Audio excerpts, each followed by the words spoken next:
Bird of Prey 5. El Karuga. Qapla! I'm going to take this opportunity, however, to suggest that we all hail Karuga. That's all I'm saying. Forgive me, Doctor. I'm receiving a number of distress calls. I don't doubt it.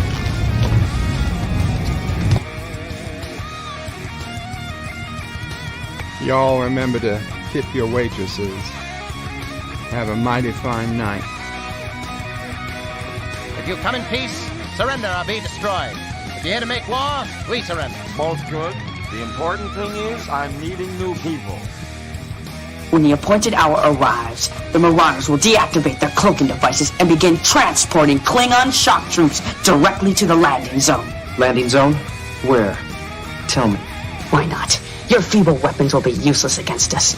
We will kill all your males and take your females to mate with. All right. Now the Federation's taking over, whether you like it or not. You people, you've been running this planet like a piecework factory. From now on, it's going to be under one roof. You're going to run it like a business. And that means you're going to make a profit. Look at these 3 words written larger than the rest, with a special pride never written before or since. Tall words, proudly saying, "We the people."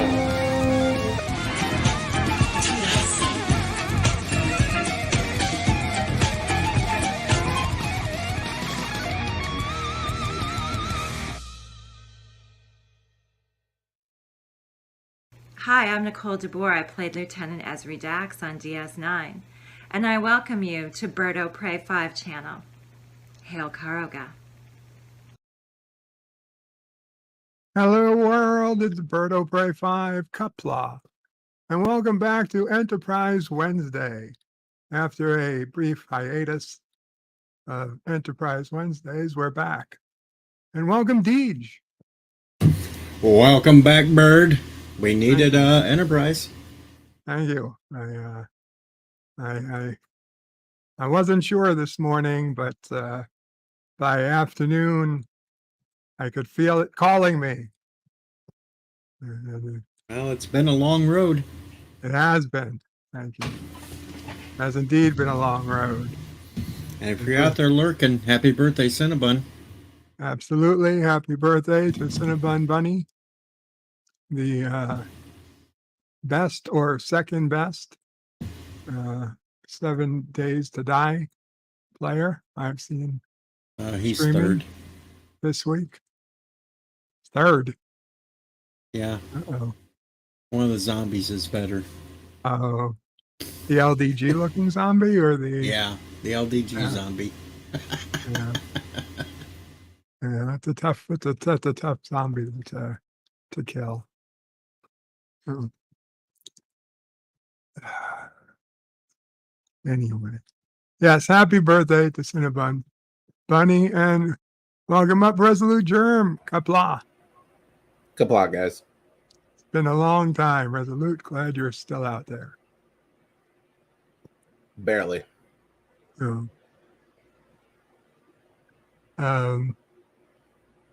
What do we got? We got and for those, John was asking if I had faith of the heart. I would say I have faith of all the human organs. All the human organs. John DeMarco says it's been a long road getting from Dawn to here. Dawn being the previous episode. Yes, it has been. Richie Poole with a couple of alpacas says Qapla, Qapla. Richie and John Araki says aloha. Aloha world. Aloha, John Araki. 47 Yorktown's got 3 lobsters for the chat, says howdy. And Sean PRK, I don't doubt it. Nope, no one doubts it. That receiving a number of distress calls. There's a link to watch in the screening room today, today's episode of Enterprise. and watch in the screening room when we start watching it live. You can go to birdofprey5.com/SR, or if you're on a mobile device, get a separate second mobile device and go to it.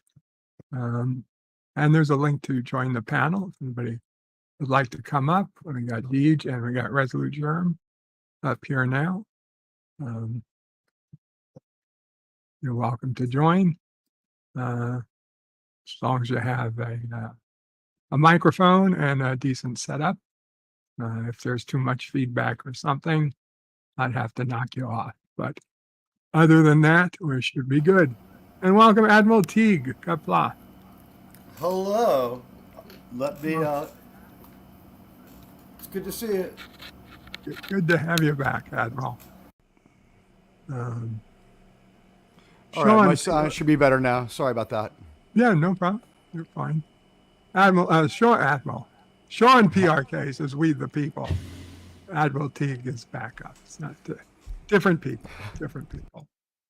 Resolute Germ says hello, and Sean says, "Bird of Prey 5 Qapla Bird. Hope you and the family are doing well today." Thank you.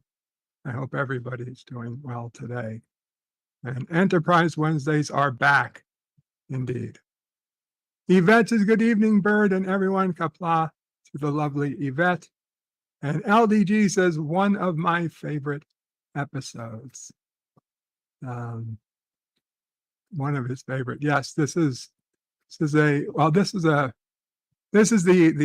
AIDS episode, and it's legit an AIDS episode, because the whole reason this episode exists is because UPN mandated that all of their programming during this season of, I think it was a 2003 season or so of whenever it aired, they mandated every one of their shows to an episode about HIV and AIDS.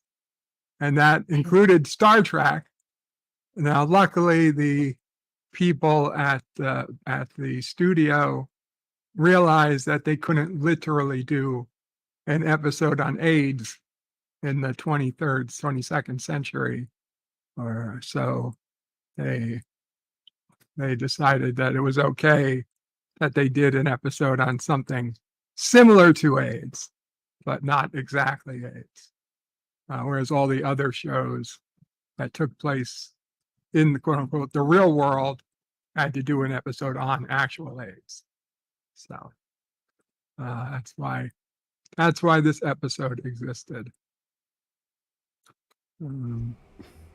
I was always confused as to why they dropped in AIDS, something so obviously an AIDS reference in the early 2000s, when pretty much all of the world had already understood what AIDS was. And for the most part, I would have thought we were already past a lot of the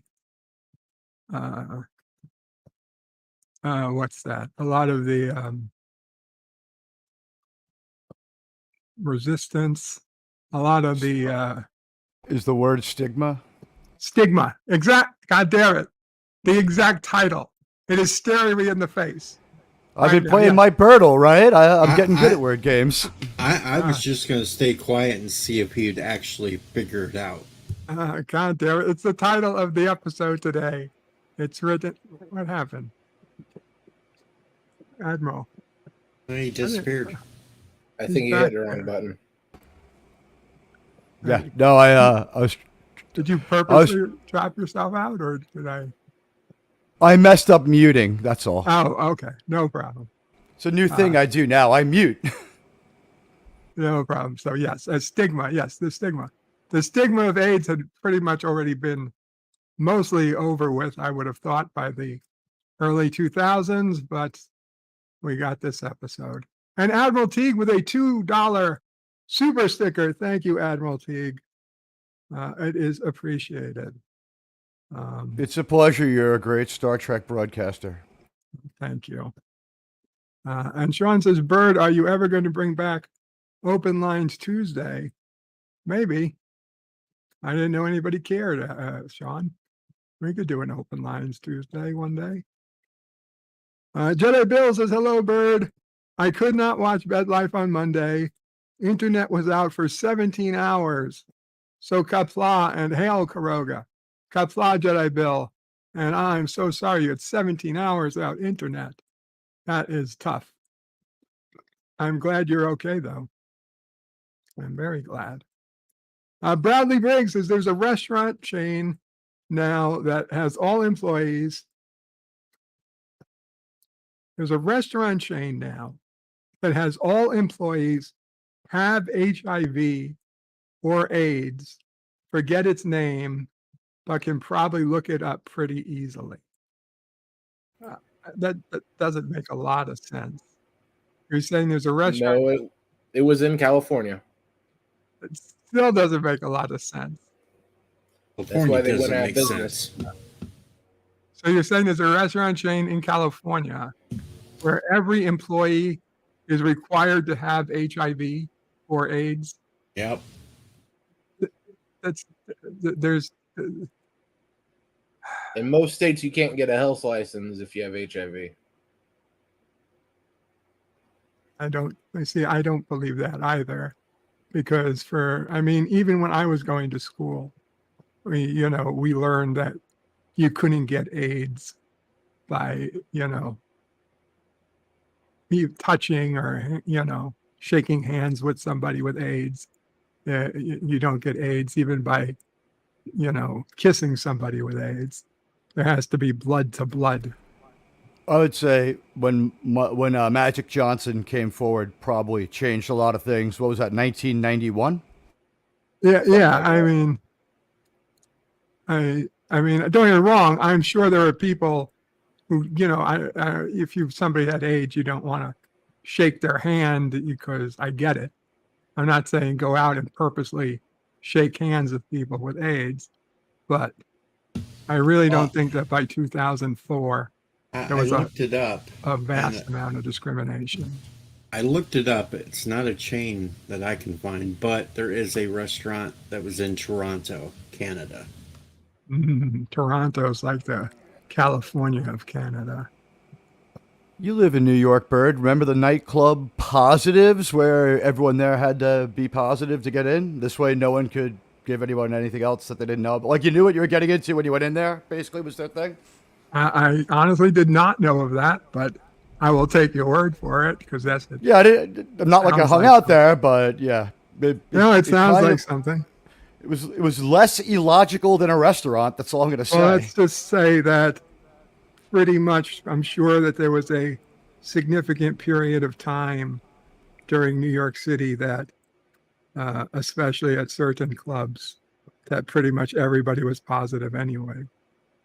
So whether they said so or not, it's just the unfortunate way by which it spread. Anyway, let's see. So we will bring back Tuesdays. John Araki wants me to bring back the singing. How about a song, perhaps a song about rich men north of Carogadelphia? John DeMarco says hello to Admiral Teague, as does John Araki, saying hello, everybody. John Araki says, Bird's Cuddle Buddy advert explicitly says no diseases. That's true. And John says, does New York City require masks? No. Well, yeah. If they require masks, it has nothing to do with their HIV status. It's been a long time since I've seen anyone with a mask. And John, it says explicitly no diseases, but penis is optional. Look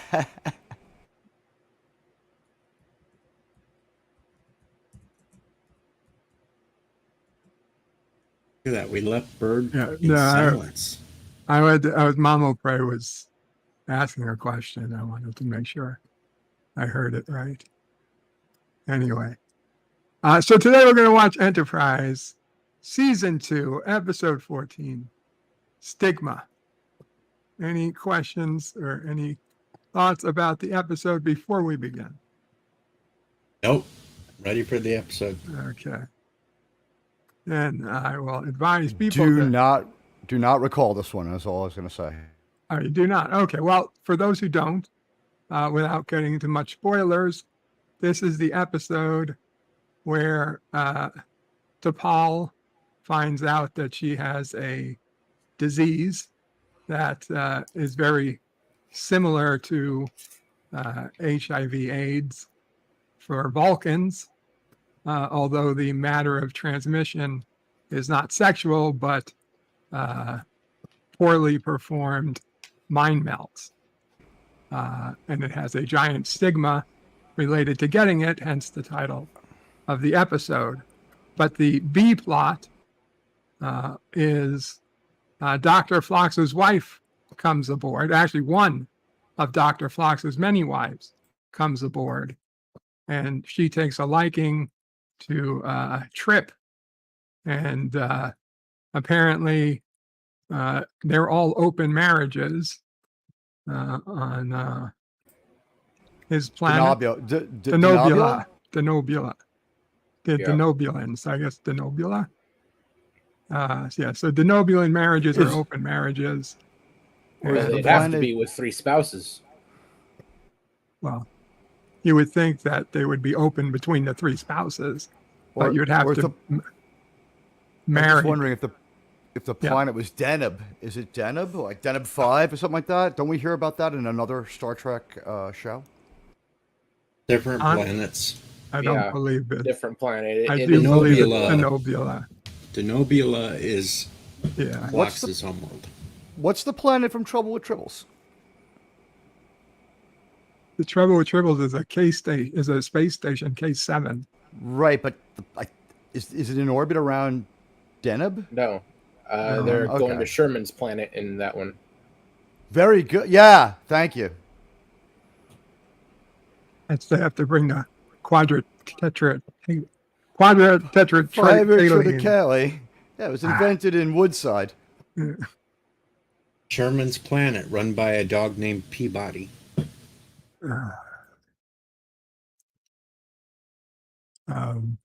So Dr. Flox's wife is trying to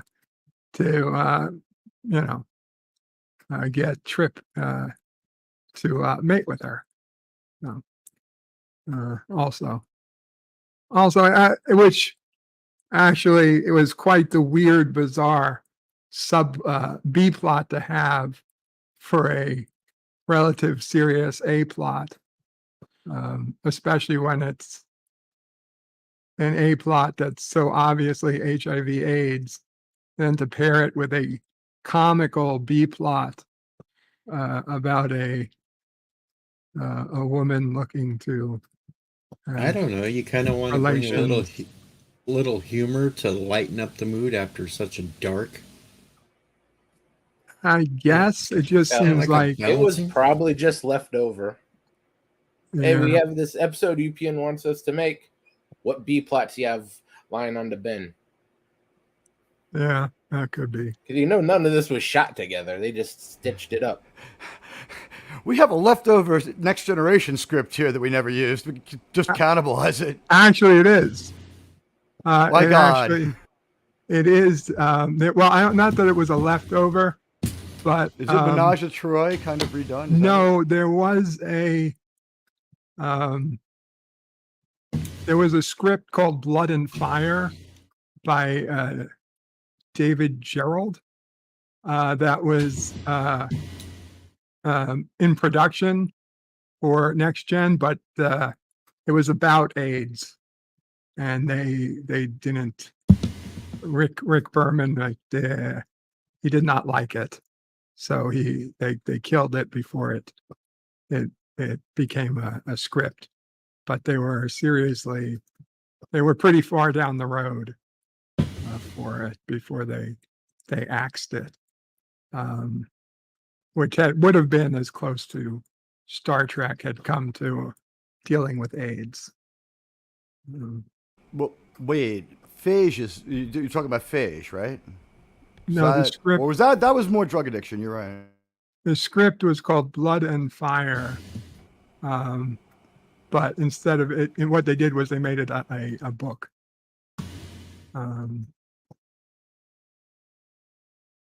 They made it a book instead. Oh, and then I see they actually it became part of the fan series Star Trek New Voyages. The script was commissioned and written, but never actually filmed. According to Gerald, some of the production staff, including Rick Berman, had a negative reaction to its positive depiction of an openly gay couple. But Gerald also recalled a memo from Berman where AIDS was one of the issues that should be addressed on the show. Herbert Wright rewrote the script under the name Blood and Ice, which was also left unproduced. Gerald later adapted it into a standalone novel. In the original script, the crew of the Enterprise D came upon a derelict spaceship whose crew had all been killed off by Regellian bloodworms. Since the creatures are highly dangerous and can kill within hours, any ship or space station found to be infested with bloodworms must be sterilized and destroyed per Starfleet orders. The concept of Regellian bloodworms, mentioned in the dialogue of the original Star Trek series, but never actually explained, was intended to be a metaphor for the public's fear of AIDS. Gerald has since stated he also intended the episode to specifically address the public's fear of donating blood, and that he wanted to include a title card encouraging viewers to donate blood via the Red Cross. The episode was noted for its inclusion of 2 openly homosexual crew members, which would have been a first in Star Trek history. Years later, AIDS allegory would be included in the Enterprise episode, Stigma. Yeah, that openly gay thing wouldn't have flown in the early 90s. It's hard to say, right? I just don't know. Frey is looking shocked. I'm just trying to think of an entire episode of using heroin with dirty needles can make you feel good, but it's only temporary.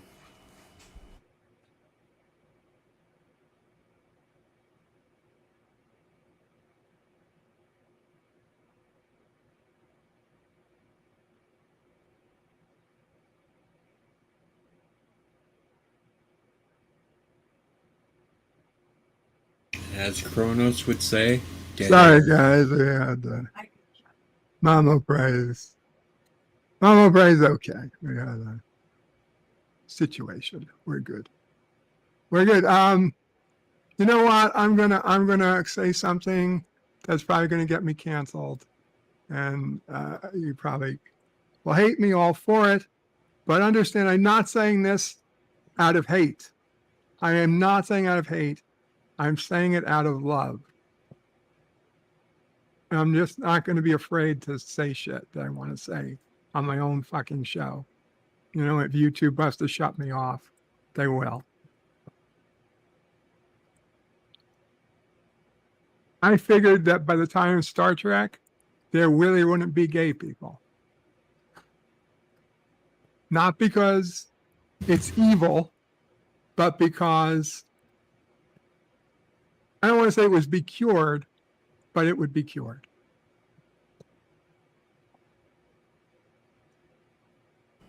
Like New Trek had other ideas about that. Like there wouldn't be midgets.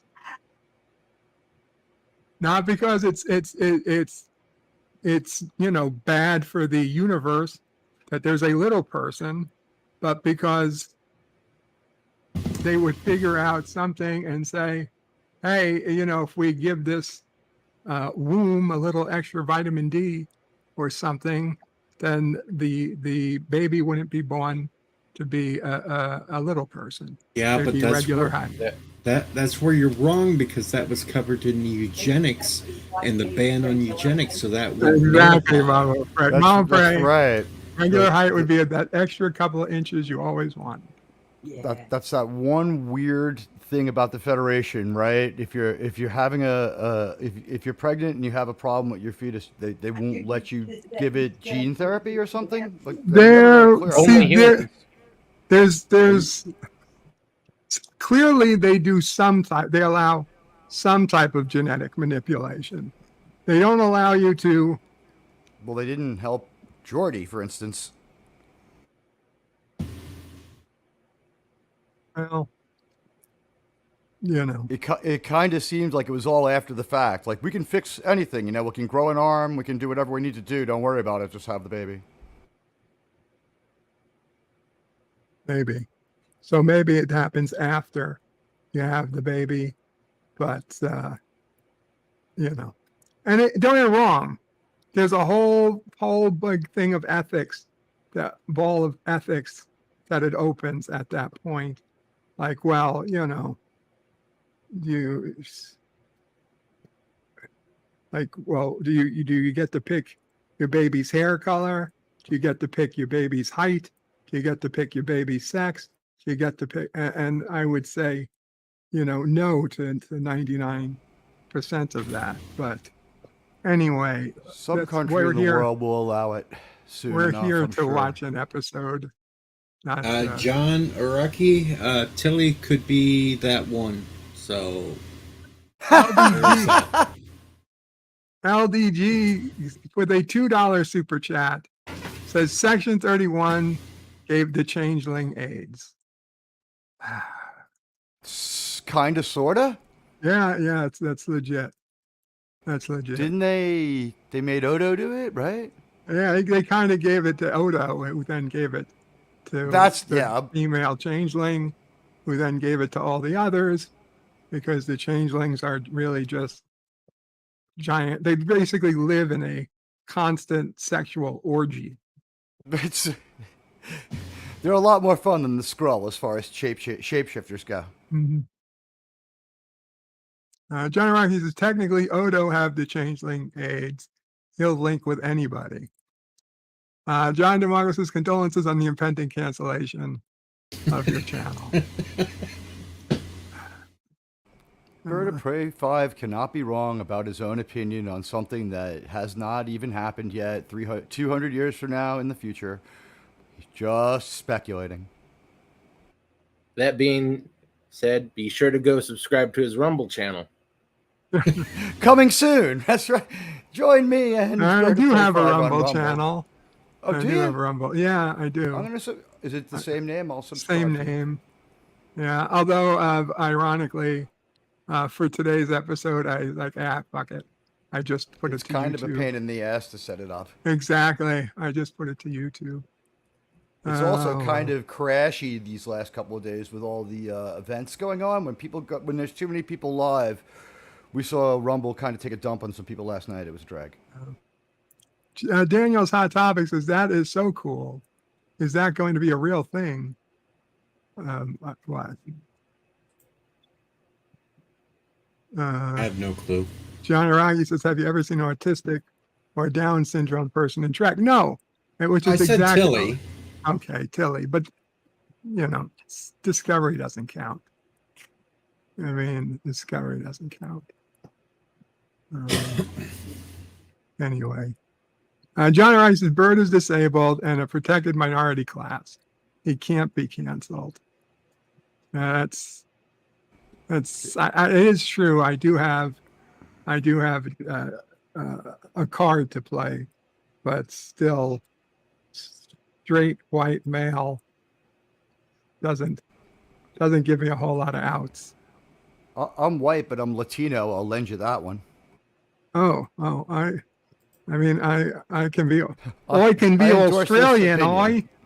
I've got a video of you saying certain crime? things that could be construed that you're not completely straight. So you're covered there too. I had a dream last night about Hillary Clinton, so I can't be all that straight. that covers the mental disability. Don't worry, the Mugatu tracks are several days old. You heard it here first, folks. Birds dreaming of Hillary Clinton. She was talking about Star Trek to me, and I was like, "What the fuck?" How old was she? Like what age? Hillary Clinton. She was like, now, no, I would say she was like 2016 Hillary. That's not much better than today, Hillary. No, it's not much better. There's no, it wasn't. Yeah. It was not young Hillary by any means. She was definitely like, why is she here? And I think Bill would have the better Star Trek opinion. He'd be Sherry? high.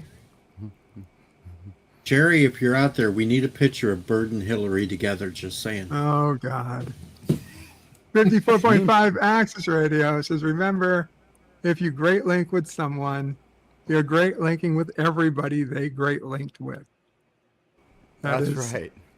That is true. It's the #1 factor. John Araki says, Hillary would tell Cisco to delete his logs. She would, and he did. And I've been canceled. Would she even ask? She would just be like, I did you a few favors while you're out of the office. Don't ask me about them. That's true. Hillary, show up and what say, happens? Here's this thing called bleach bit. Now clear your logs. I'll be taking this Buck Buckeye baseball to cover my fee. Yeah, this will clear up all your emails. Don't ask me how I know. Check anyway, all, delete all. Yes. Just like what? Who started the Romulans into the war? We don't know what you're talking about. Anyway, heading over to the screening room, bertofrey5.com/SR. Now, let's get this started. Maybe we can casting finish the screening room to another device to preserve your view, which is what all nice people should do if they want to help out Bird of Prey 5. After you hit the like button, if you share this to another device, Bird will be able to have the amount of views he deserves. Thank you, which is probably none. I deserve none. You are a great and mighty voice for Star Trek and have been helping save it before I ever had a microphone, my friend. Okay. Thank you. How do we do this? It's been a long time. It's been a long time. Okay. I will count down and then I'll hit play, I guess. It's the final countdown. 5, 4, 3, 2, 1. And we have ignition. Dr. Phlox. Our enzymes are higher. Remember to hit play on SciTube, kids. I forgot. It should start automatically on SciTube. It will. It just takes about 5 seconds.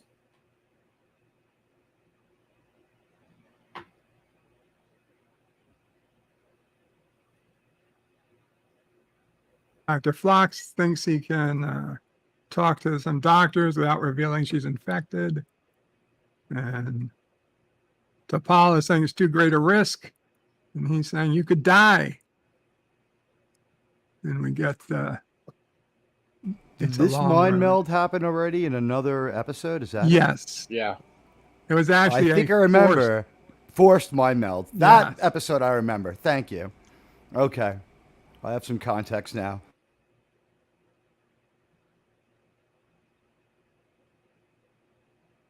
And they're not gonna hold me down no more. Faith of the heart. John Araki says hashtag trust no one. And Bird is trying to get canceled before the Orville. Orville's already canceled. Orville's already canceled. These visuals are so amazing. Aside from the song, I really love this beginning. All our progress, top notch. I'll be honest. I even like the song at this point. I do. I don't mind the song. A lot of people hate it. I don't want to address that. I'm just saying, you know, with the space station and like all our progress up to now and into the future, which is what Star Trek does in so many verbal analogies and metaphors. You know, the Magna Carta, the Constitution, the forming documents of Rigel II. Yeah. The fundamental truths.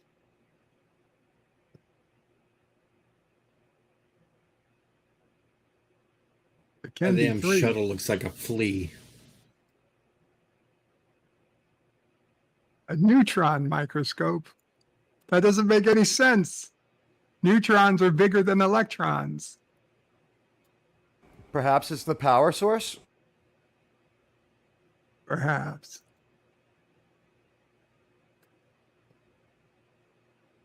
She's hot for a denobulin. Yeah, but just imagine, during sex, her face blows up like Phlox has done when he's scared. Why would she be scared? It just might be another reaction to something else, Bird. Okay, so missionaries out.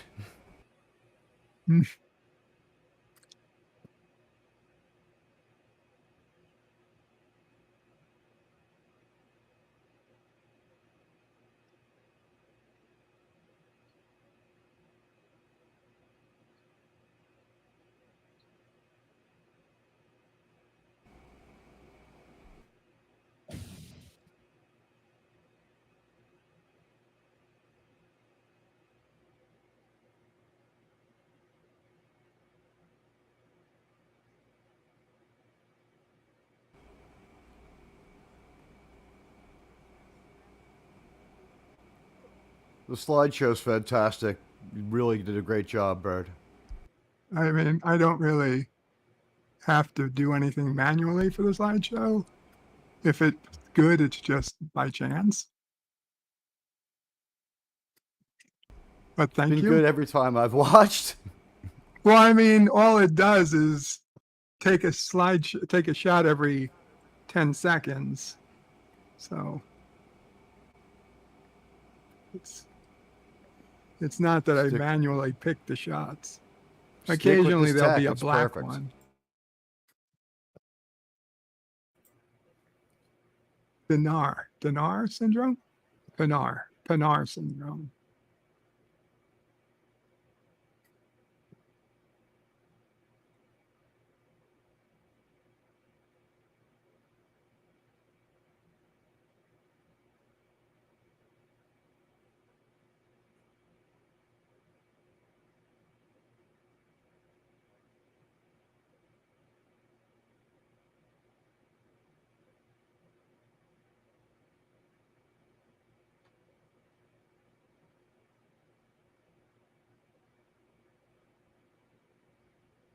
Yes, this is the episode where Phlox offers his wife to Trip.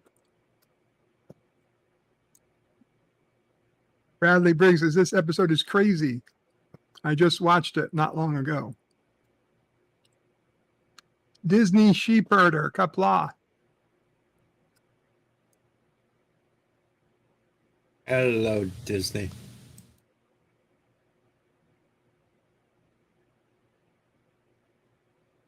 He really didn't think out that lie too well.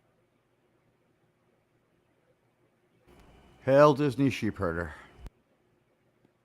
Yeah, Phlox was a bit surprised by that.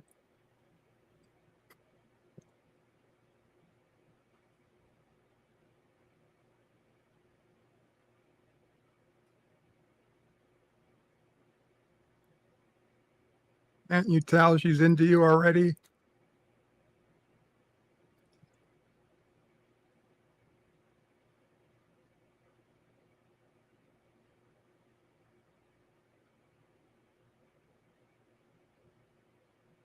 It works just like any other microscope.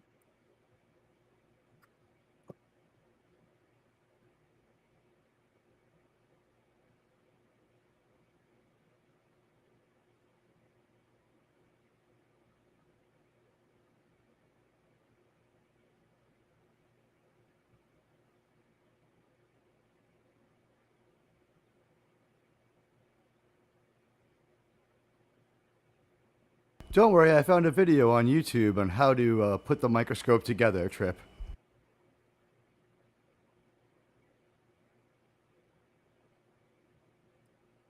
Bradley Briggs says, everyone wants Trip, and they say humans smell bad. But I'm guessing Trip don't. Vulcans think humans smell bad. Yes, Daniel, Flox's wife is hitting on Trip. It's because Trip sweats pure Drakkar. Drakkar Noir. Drakkar Noir. There.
That's not a no.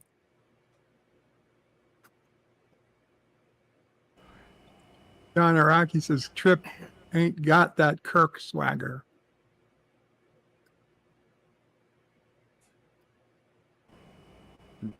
Now, is this before or after she starts smoking the space crack that makes her emotional? Before. Before. Okay, thank you.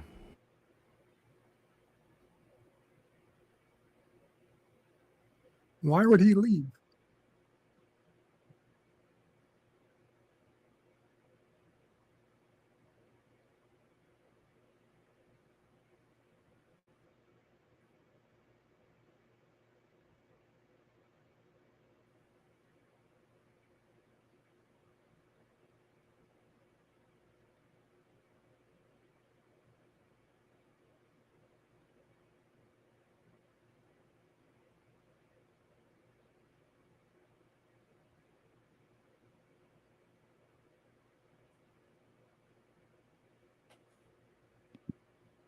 She's not a biologist. These guys are dicks.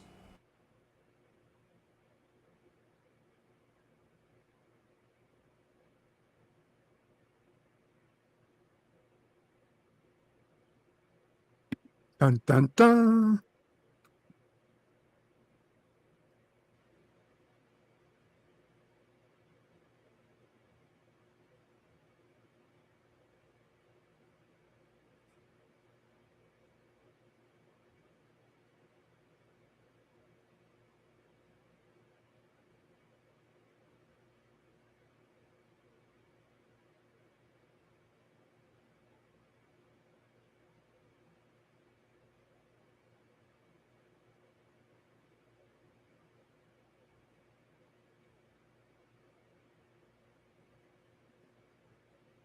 Bradley Briggs says the Trillium D step with T'Pol started when her and Trip started the Vulcan pressure point stuff. I remember Trip saying he still had some Trillium D on him. I don't know if it was that, but I remember it's in a few episodes. It comes to a head when she gets hurt going through a busted up part of the ship to get it. That's season 3, next season. Right, she's going to have a space crack problem on and off for most of season 3. Well, yeah, it's season 3. It's a necessary evil, Trillium. She had the coolest space crack gear.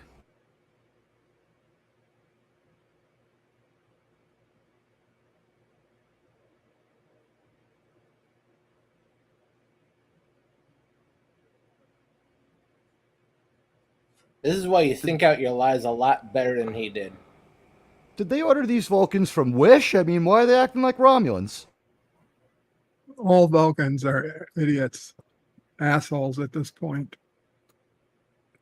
We find out later that the real Vulcans are kind of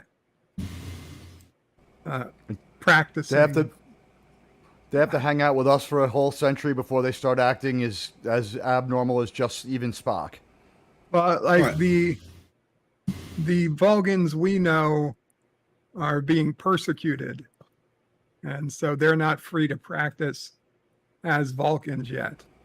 But Captain Archer and T'Pol fixed that by season 4. I gotta admit, I've watched so much Voyager lately, it's pushed a lot of the other Star Trek out of my head.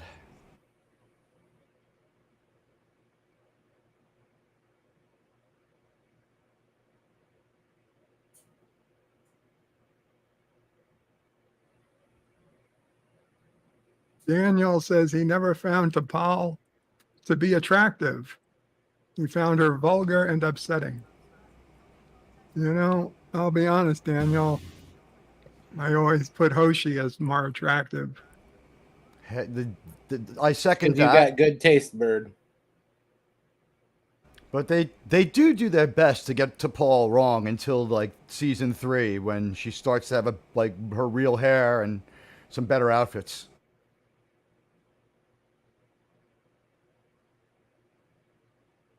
John DeMarco has it right. They are the jerks because they aren't following the teachings of Surak yet.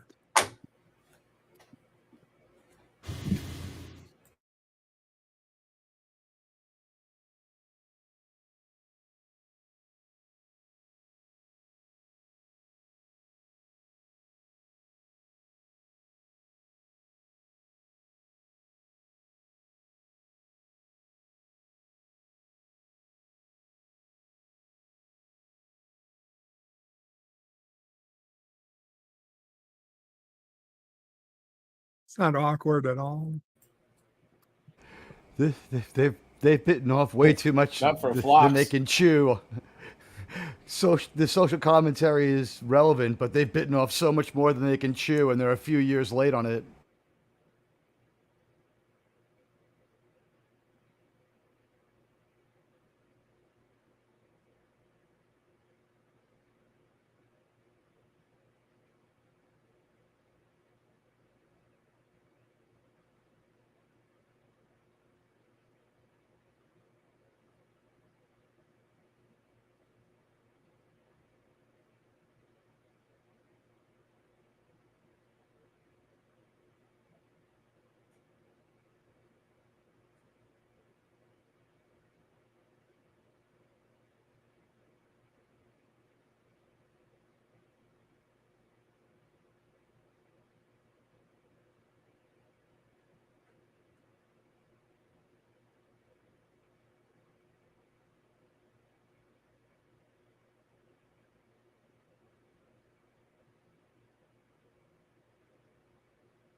Wait, Archer kind of hates Vulcans. Why would he have this issue?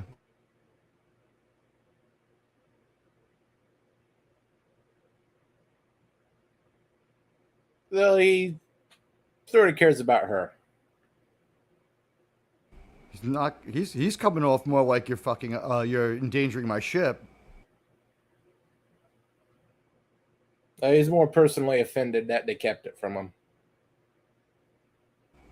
Even now, medical records are supposed to be confidential. He could have been cooler about this, I think. Sorry.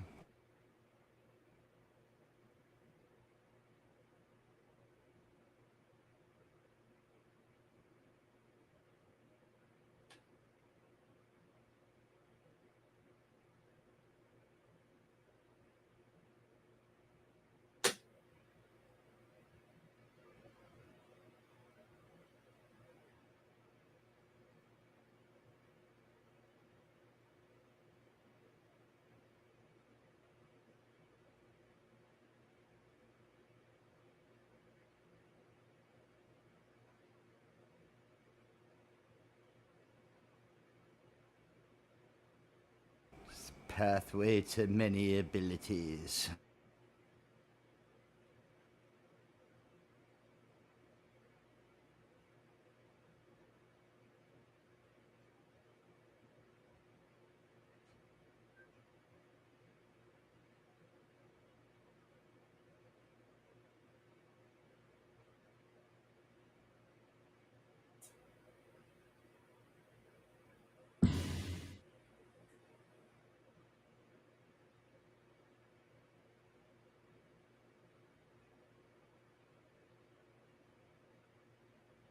Because my mother does it.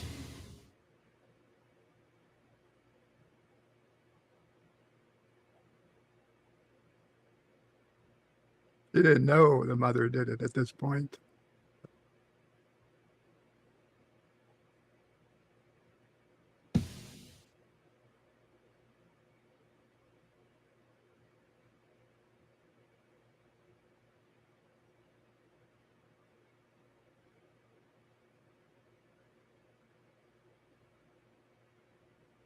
Stop taking a shuttlecraft down, just beam down. Stop being a wuss.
Goddamn right.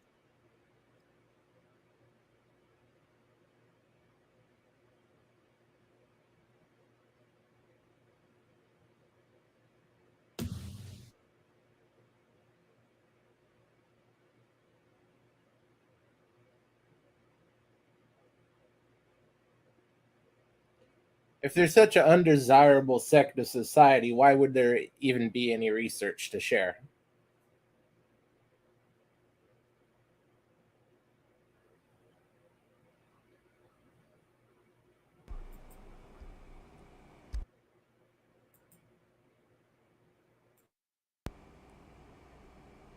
Right, but there's several ways for you to end up having. But that's Archer's really Could have been out a of blood. character. You could have got it from a blood transfusion. No, you can't get it from a blood transfusion. How do you know? Someone Deej? had to initiate Because they it. said it only happens through mind melds. Mind meld and blood transfusions. Now you're making stuff up. Cinnabon Bunny's here. Happy birthday, Cinnabon. Cinnabon. Bird thought Hoshi was hot. Hey, she's not unattractive. Hoshi's Certainly very better good in looking. DePaul. No. Carbon Creek to Paul versus to Paul in other episodes is probably not even a fair comparison. They botch a lot of The one look. episode where I thought T'Pol was attractive was Because no way. the Go ahead. future where they sit. Oh, was that when the ship is like half hybridized with found technology and they become like Battlestar Galactica? They're wandering around. The episode where Archer has a brain parasite. Yeah, and she takes care of him. Yeah, What about- and her hair is long. What Yeah. about Mirror Universe to Paul? And Mirror Universe. T'Pol. Mirror Okay. Universe to Paul looks great. But Mirror Universe Hoshi looks even hotter in that one. I will admit Agreed. that one. Oh, when she stands in front of the view screen to tell them what's the deal with her half shirt on, the belly shirt on, I was just like, wow, maybe I've been looking at the wrong girl.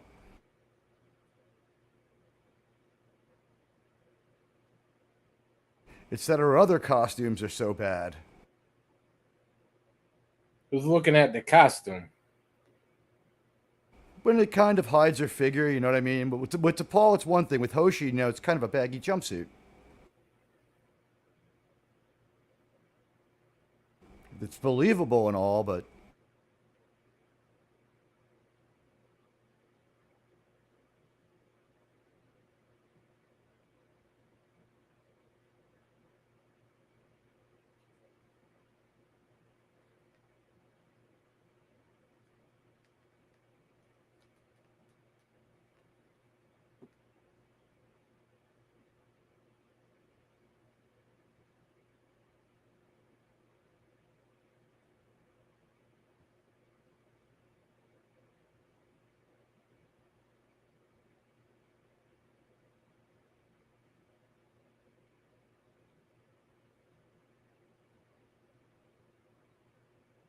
Dun, dun, dun.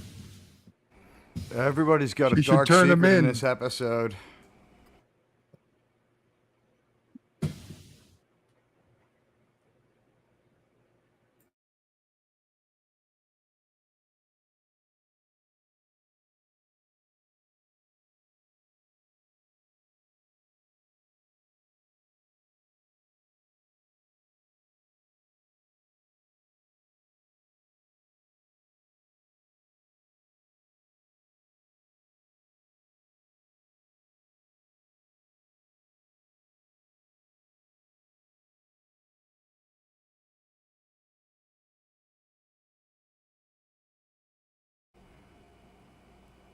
When we see her real hair, she always looks better. She looked damn hot in Stargate. I think she's beautiful. Takes a lot of mistakes and bad ideas to make her look bad in some episodes.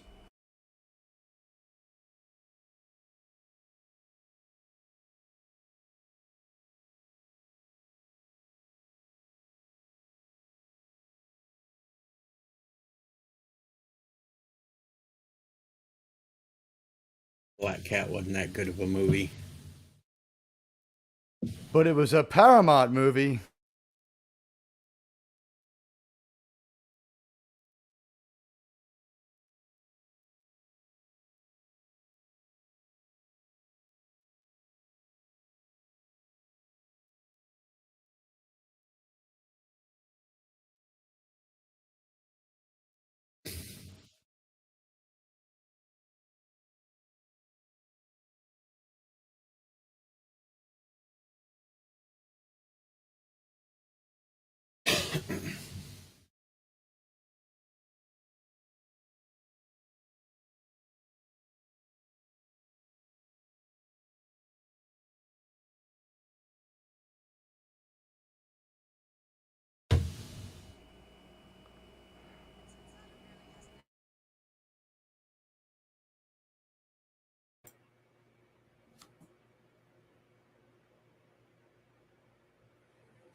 How awkward. Who knew?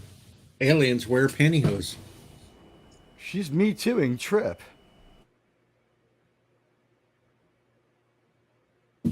Well, that's And fine. He he'll has get plenty of over it. experience in that.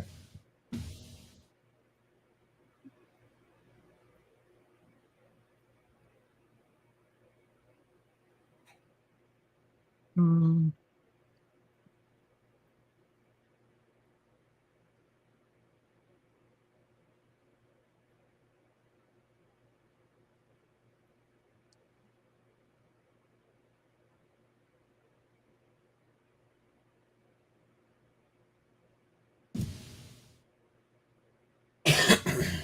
They mention they're going to watch a Paramount horror movie in every episode, don't they? I don't know about every. Some of them.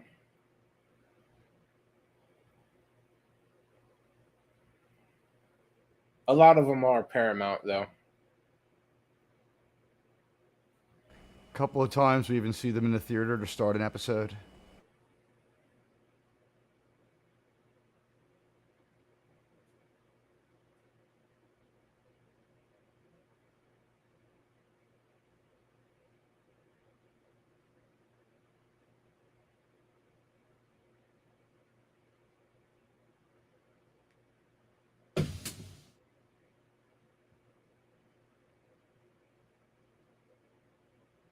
So have Malcolm be your guard. At least they got Malcolm in this episode. Almost went the whole thing without him. Oh, Malcolm is in the middle. Nice one.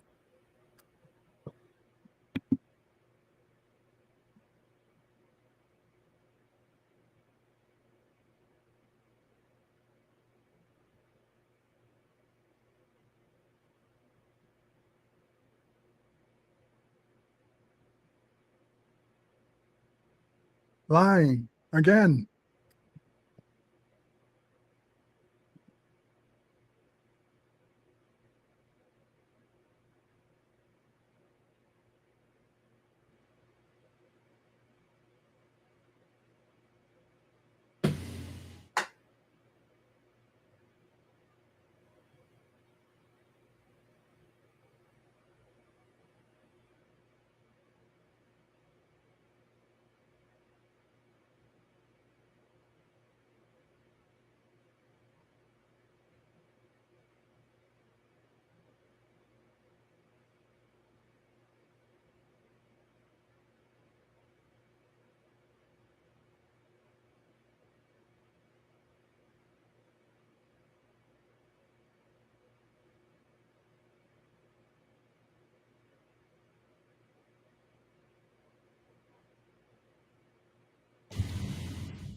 At least they showed off the goods for a minute after she girl bossed people for a second, right?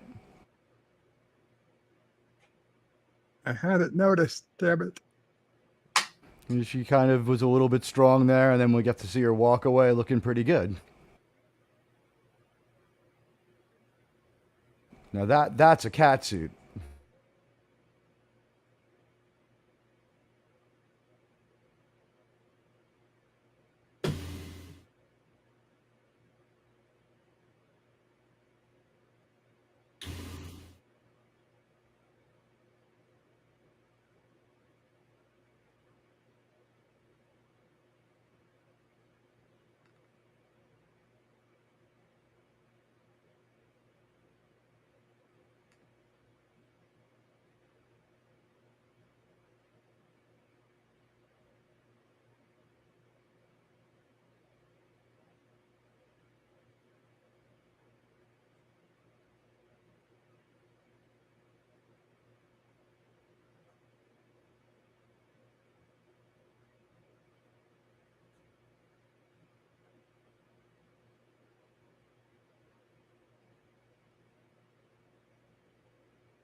I can't believe that Star Trek used the old "it makes sense, you just can't understand it" cliche. What bullshit. I hate that. Yeah.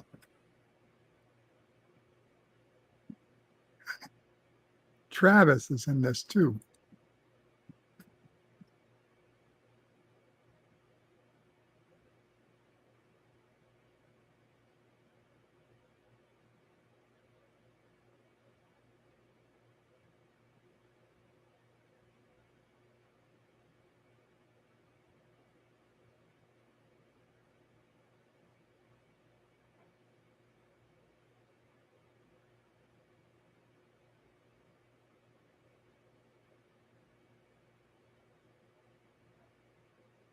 It's very inappropriate to Travis.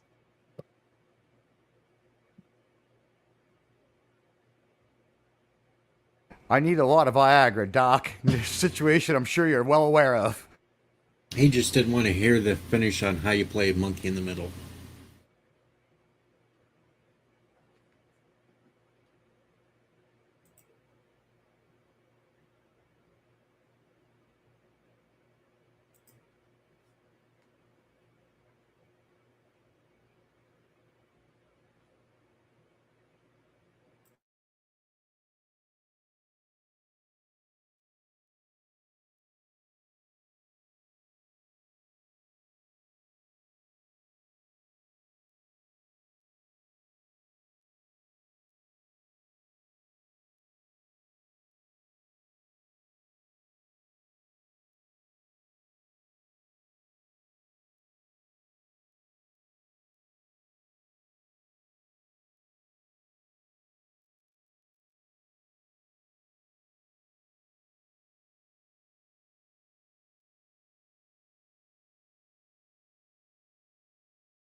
I don't know what it says, that this is the least cringe part so far.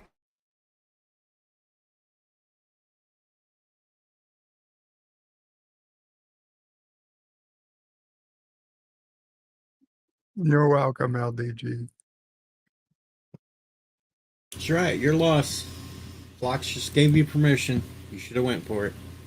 More denobulant women for the rest of us.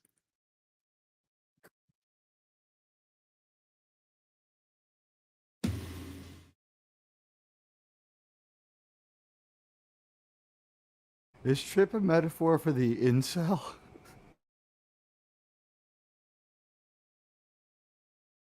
Look at that booty. Yeah, she looks good.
John DeMarcos is good for Trip for not compromising on his moral principles.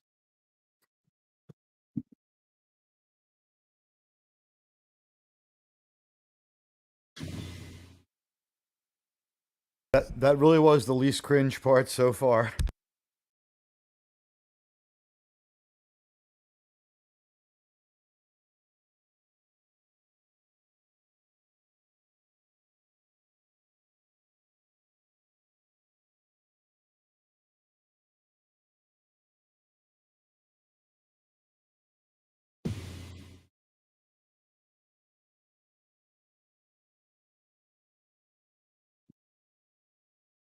We got rid of bigotry a century ago until next season.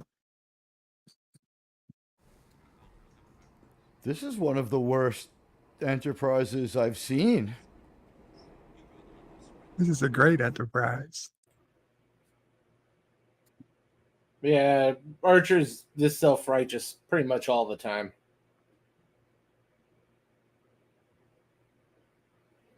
He's acting more like himself now because he's always verbally anti-Vulcan. He's called a couple of them pointies. He's got some real problems with them for messing up his dad's life.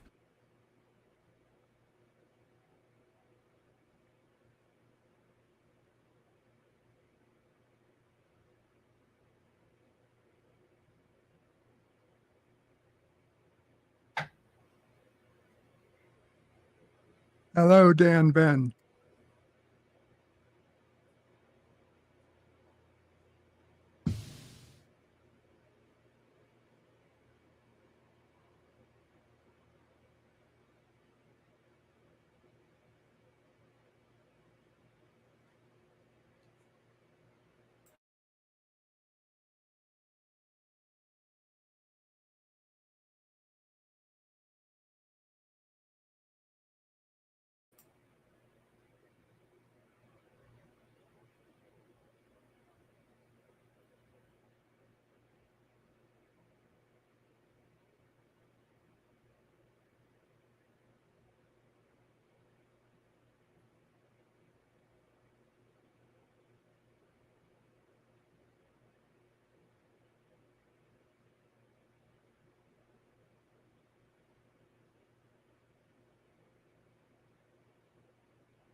That made it a little better, actually.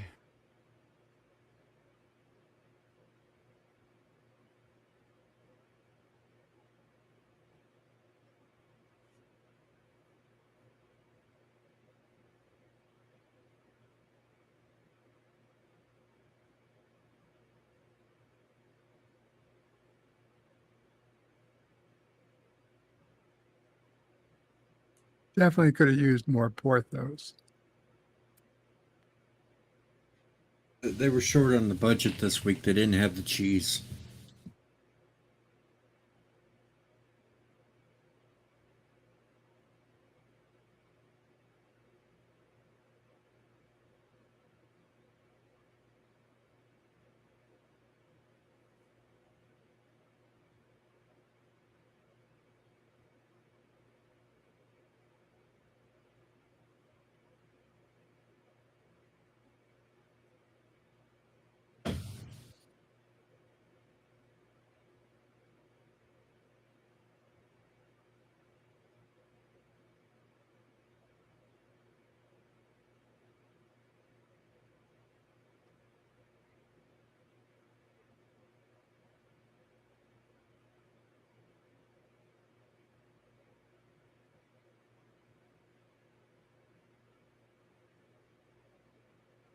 Hell, within 100 years, it seems like they all can mind meld. Well, once they all go to the true teachings of Surak, they realize that everybody can mind meld. Even robots, if they read a book. Oh. True. Yvette's a great episode, Bert. Thank you. Don't thank me, as always. Thank the actors, the writers, directors, producers, production associates, etc. Yes, Daniel. Now even androids can mind meld. We only have a few producers, not like on New Trek where we have 23. Well, you know how it says. The more producers, the better. Welcome, Daniel. You know, Hi. this stream would be better if there was like 20-some producers. I consider myself a co-executive producer, right? But, well, we're handing them out today. Yes. Everybody on the panel, you're a producer. That might be, if I ever get monetized, the entry level to my channel, right? Co-executive producer. Is it true that you need just 500 subscribers now? No, it's That not is in true. fact true. No, It is it's true. not. I looked it up on my own personal, and I am still not eligible until I have 1,000 subscribers. There are a threshold of 3 items. It is I'm looking at the creator app now. It's 500 subscribers, 3 video uploads in 90 days, 3,000 hours watch hours, or 3 million views in shorts. So obviously there's different people have different. You have to get like, at least 2 of them. You have to have the 500 subs, and then you have to crack either 3 million shorts or 3,000 view hours. Deej would be way beyond that. Yeah, I've got like 822 subs. I've got over 4,000 watch hours. It would seem some people have different. And mine still says I am not eligible until. Do you have the mobile app on your phone? Because I'm looking at it now, and it shows 2. I don't do any of that crap through a phone. I do it all on the computer. The one on my phone offers me 2 levels of monetization. One that I mentioned at 3,500 subs, and the other one is the more traditional one you had mentioned with 1,000 subs and 4,000 hours or 10 million views on shorts. Mr. Trent 100 says, sounding good, Bird. Looking forward to when you review the last couple of Strange New Worlds episodes. Thank you, Mr. Trent 100. I don't know how I'm going to do them, but I will get to them at some point. JP says, boo to unions. Sean Carter says it's 500 and 3,000 watch hours. Well, for some people, obviously, but not for Deej. And Yvette says, my friend has 650-ish, and he is monetized. Well, then they just hate me because every time I go to it, it tells me the same thing. I have seen the smaller people starting to get monetized. I've just screenshot you the information. But I believe you, Deej. Oh, I know. On X, as they call it. Very well I could be believe that Contact people are me about that, grandfathered Deej. in or not. It's not offered to you on the desktop version. It's only you can only see it if you have the creator app on your phone. That could be. Because what it shows me, I'm looking at it right now. Reach requirements to apply. 1,000 subs, 4,000 watch hours, or 10 million for shorts. Look in your Twitter inbox box at the screenshot I sent Oh, you. I know what you're sending me, but I'm saying what exactly it's telling me on my screen right at this moment. Well, it might not hurt to try it through your phone. And I don't do I'd any of hate that to shit see you with my not phone. get You have an Never Android mind. phone, don't you, though? I don't have the app on my phone or anything else. I don't do put you have- shit do on you my have phone. it? Do I you have might an just do Android that phone? if I was you. It could mean money. Oh, I have an iPhone. Definitely an iPhone. contact YouTube about that because I'm getting the same 500 Yeah. 3,000. Yeah. Well, I'm very happy about this new program. I think you YouTube go. might be in a little bit of trouble. That's why I'm also on Rumble. I shared it with you, Bird.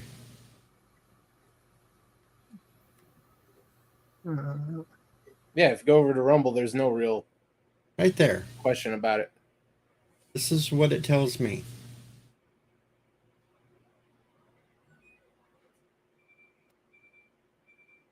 I am nowhere near the 1,000. Yeah.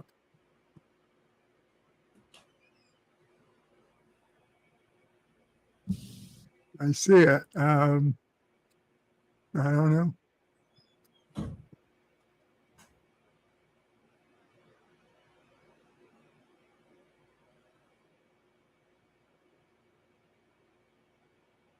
Well, hopefully one day YouTube will catch up and you will get magically monetized. I'm not super worried about it. They take 30% of all my shit anyway, so fuck them. No, that's true. I shot you the image of the 500 sub offer. If you want to share it, I don't know.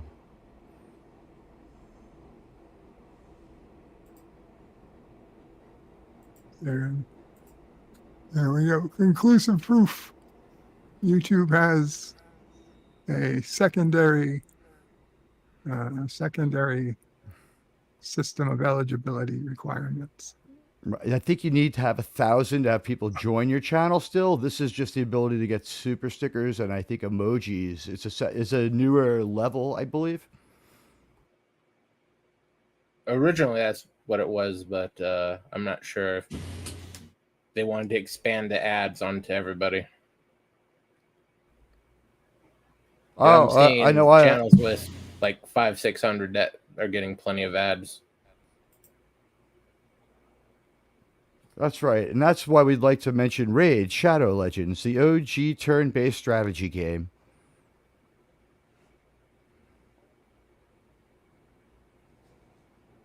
This episode was everything you said it would be, and less. That was kind of not too good. Certainly less good than the Enterprise episodes I remember fondly from watching them the first run, and later on when I kind of rewatched them a few years back. Yeah. For me, sort it of was middle of the road. I'd put it in the top 50% of Enterprise episodes, but I don't know. It's certainly, I can understand. It's not everybody's cup of tea. Well, they subvert the mind meld lore, right? That's just they throw this new thing at you. It's new information, and we find out within 100 years, everybody's running around doing this has become the, like mind melding seemed pretty normal. But they later on, you get an explanation for why it is. Yeah, the way it is. They can all actually mind meld. They're just lying to people, kind of like the Trill lied to people about not everyone could be a host. They just want to control people. Oh, wait, they're lying too? These are some strange Vulcans. Well, that's the thing, is that these Vulcans are following a corrupted, they're not following the teachings of Surak, which are what Spock is. Right, needs of the many and stuff. All right, so what you're saying is that right now, like an intolerant faction is basically in control of all Vulcan. Yes. Essentially. Okay, thank you. And by the end of it, it takes Archer to be freaking Vulcan Jesus for a little bit to get them all on the same path. He figured out 5 generational problems that they'd had for millions of years off the top of his head in seconds. Sort of easy when you got the soul of essentially their Jesus. Yeah, and that's the one thing that, well, this was Shuttle Pod 1 is like peak Enterprise. This was like real mid. I hate Shuttle Pod 1. At least really I remember it. Then I wasn't so tough. It's not. It's only the 2 of them. There's nothing but them, but it's not so bad. There are a few episodes of this show I really like, but this wasn't one of them.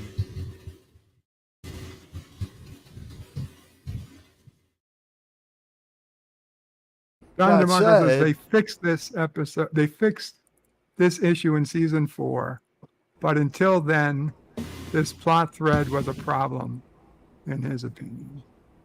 It was nice when they used to do damage control and realize that mistakes had been made. So I appreciate that repairs were made later, and I believe that I believe the comment. Yeah, Mr. Trent 100 says Romulans had infiltrated the Vulcan government too. That was another thing. Deej says, I got the community tab at 500 when they changed that, but it still tells me for the partnership program, you have to have 1,000 subs and 4,000 watch hours. Right, but you can get super stickered and super chats at the 500 level, if I'm not incorrect. Yeah, definitely talk to YouTube about that. I ain't worried about stupid stickers and... Well, super chats. I mean, that's the whole, that's money. the whole purpose. It's capitalism. I mean, you're not going to get anything with it. If anybody cared to send me money anyway, they know my damn PayPal. It's in the description.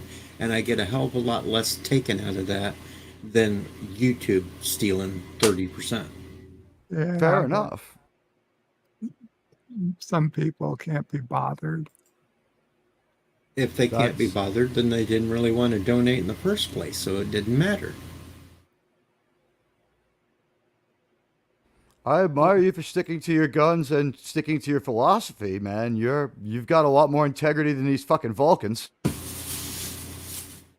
Well, we all know that eventually Vulcans become thugs, so... Right, and drug dealers in the future. But I was shocked at how Archer kind of read them the riot act in his emotional human way about how backward they were, and they just took it and they didn't didn't try to one up him with some sort of a intellectual diss. I don't know. He was like super Archer there for a minute. He solved like all the problems their society couldn't crack right off the top of his head in seconds.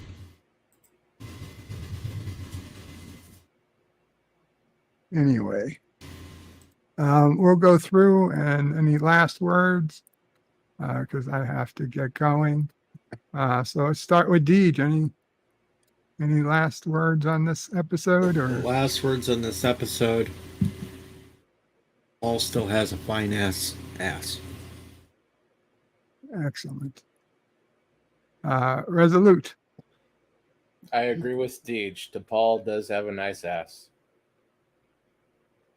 Admiral Teague. I really like DePaul's ass, and episode, it's Shakespeare compared to what we just saw from New Trek, so it's not too bad. It's still real Star Trek. It was all right. And I would have boned Phlox's wife. I don't care. I would have tried to. I think I would have. I would have been spending some time trying to get to know Hoshi better, but yeah, maybe. I would have boned Phlox's wife just to see if her head would blow up big once she hit the big orgasm. God love him, but Colin Chenier, they really should not have made him try to eat. That is always something they do in every episode of this show, and I appreciate that they do that, but he's not good at it. Daniel, any comments on this episode?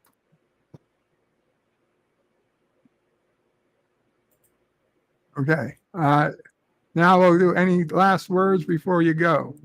Anything you want to promote? Anything like that? Deej. In a little while, I'm just going to kill more zombies. Oh, wait a second. You didn't hear me? Oh, sorry. I didn't hear you. Now I was on mute. Sorry about that.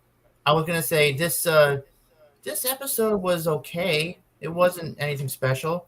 Yeah, it was just okay, Okay. I saw better episodes than this, but it wasn't the worst episode either. Look at Daniel trying to give us an intelligent response when the rest of us just went with the fine ass comment. Somebody had to be serious up here.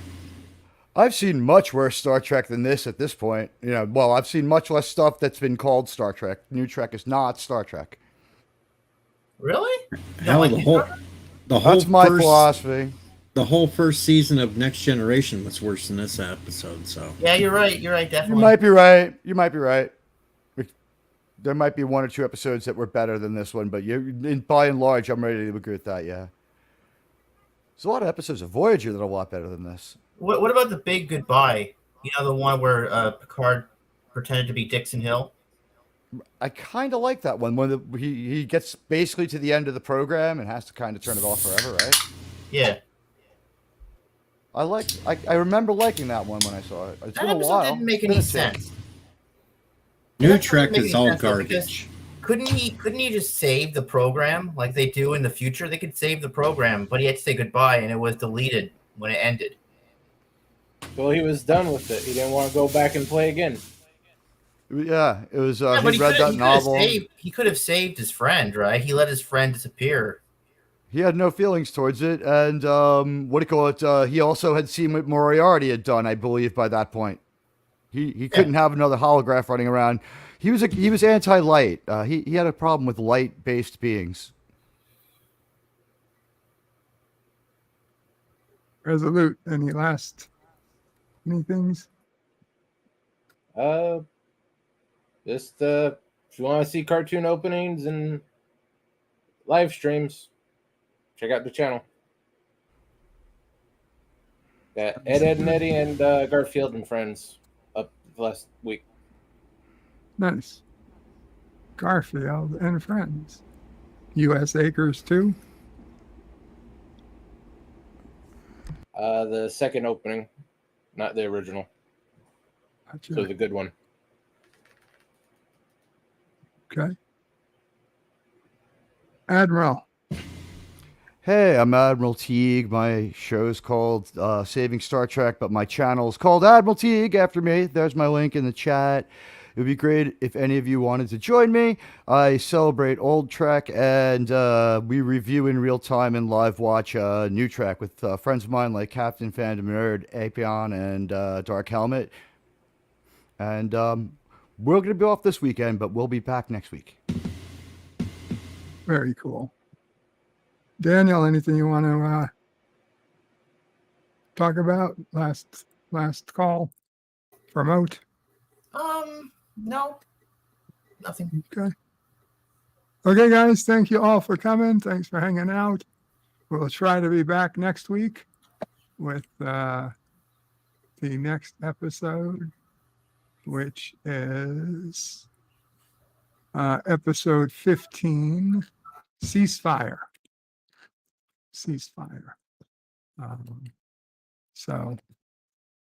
Qapla All, Bird and panel. Aloha. Out. Indeed. Aloha. Thank you very much, Bird. Qapla.